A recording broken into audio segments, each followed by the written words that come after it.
Konnichiwa, non-existent viewers. I just got back from seeing The Boy and the Heron. My apologies, I know I'm kind of late for this party, but I really didn't want to wait till January to see this film because I knew, I had to see this film, Boy and the Heron, directed by Hayao Miyazaki, before I made my top 9, movies of 2023 list, this coming January.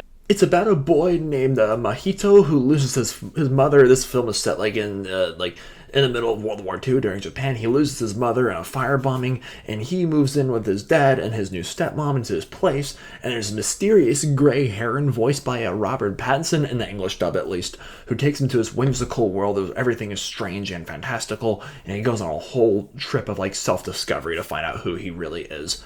I was very excited for this film. Studio Ghibli is just in a day and age where animation is just so heavily dominated by computer animation, DreamWorks, Pixar, Disney, everyone's making the switch to computer animation. It's so refreshing to see a traditionally animated film from the legendary Hayao Miyazaki. He came out of retirement for this film. I would not be surprised if he keeps making more films till the day he dies. This guy's, oh man, Hayao Miyazaki, I just have such respect for this guy and all the contributions he's done to animation and cinema. Spirited Away, that movie is the only anime film to win the Oscar for Best Animated Feature way back in 2002.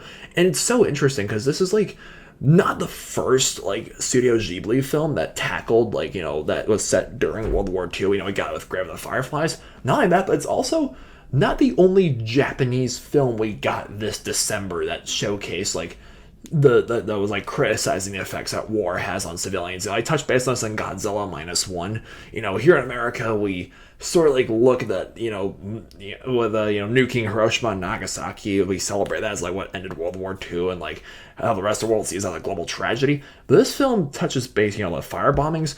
It's important to remember that with World War II history, more Japanese civilians actually died in those fire bombings that the U.S. did on various islands in the Japanese archipelago than civilians died in Hiroshima and Nagasaki with the nukes. So it's this film holds a mirror to humanity. It's not easy to watch. It does get very emotional a few scenes. This movie honestly made me want to hug my mother very just tightly because I've seen her recently. I'll be seeing her again tomorrow night. And also this film it's very dense. It gets very confusing at a few scenes. My friend who I saw this movie with, he's seen it. This was his second time watching, and he's yeah, there's some things that make way more sense when you see it a second time versus the first time. This film I really want to buy this movie on DVD now, preferably in its Japanese audio, because the voice cast for the English dub is great. You have Robert Pattinson as the Heron.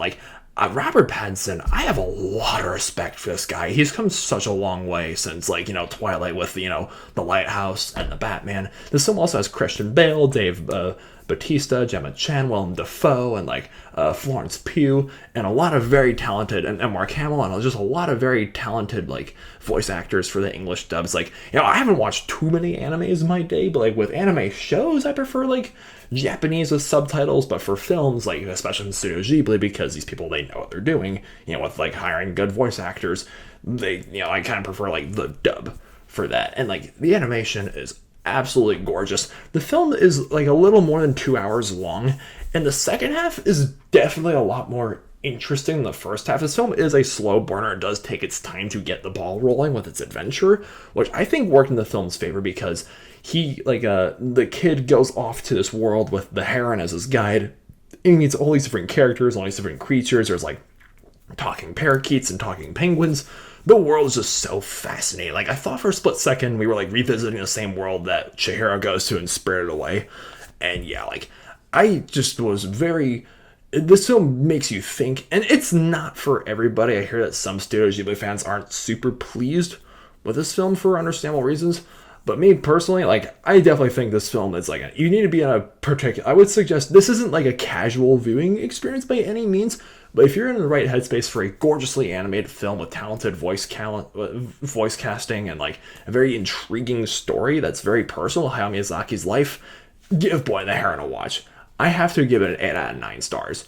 It's an awesome film. Alright, I may or may not be doing another classic movie review for this, either tomorrow or Saturday. Then I'm doing my New Year's Eve Q&A on Sunday. This is your friendly reminder. You can ask me in the comments section on this video, or my Legally Blonde review, or my video, my Wonka interview with my sister that I posted on a Christmas day. You can ask me whatever questions you have in the comments down below, and I'll answer them on New Year's Eve. I'm going to be doing a live stream. I'm going to be live streaming my Q&A session, my 9th annual Q&A session on New Year's Eve. Or you could DM me on Instagram.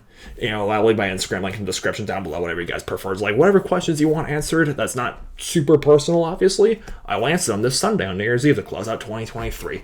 Thank you all so much for watching this video, and if you haven't already, please subscribe and stay beastly.